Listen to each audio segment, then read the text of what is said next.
ஆரம்பத்திலேயே நான் உங்ககிட்ட சொல்லிட்டேன், நீ இப்படி தனியா வாழ்றத என்னால பாத்துக்கிட்டு இருக்க முடியலமா. உனக்கு ஒரு நல்ல வாழ்க்கையை ஏற்படுத்தி கொடுக்கலாம்னு இப்படி ஒரு முடிவு பண்ணேன். அதான் எனக்கு சந்தோஷமா இருக்கும். அப்பா ப்ளீஸ் பா, வேணும். ஆனந்தி, அப்பா ஏற்கனவே உன்னை வற்புறுத்தி தான் கல்யாணம் பண்ணி வச்சேன்.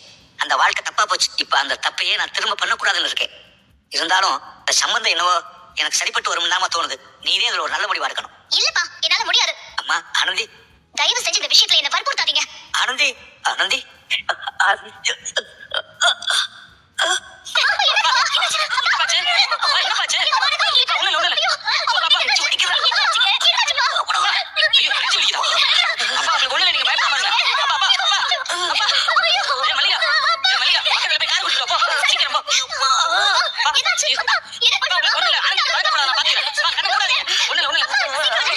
பேஷண்ட்டுக்கு நீங்க என்ன வேணும்? நான் ஒரு பையன் டாக்டர், உங்க என்னோட அம்மா டாக்டர். அவருக்கு ஆஞ்சியோகிராம் படி பார்த்ததுல அவரோட ஹார்ட்ல 2 பிளாக் இருக்கு. ஐயோ, எனக்கு எங்க அதனால கண்டிப்பா அவருக்கு ஆஞ்சியோபிளாஸ்டி பண்ணி ஆகணும். ஐயோ, அப்போ பண்ணுங்க டாக்டர். சரிங்க, ஃபர்தரா ப்ரொசீஜர்லாம் நர்ஸ் உங்ககிட்ட சொல்லுவாங்க. ஆபரேஷனுக்கான அமௌண்ட்டை ரிசப்ஷன்ல பே பண்ணிருங்க. நாளைக்கு அவருக்கு ஆபரேஷன் பண்ணிடலாம். நர்ஸ் பாத்துக்கோங்க. அழாதீங்க.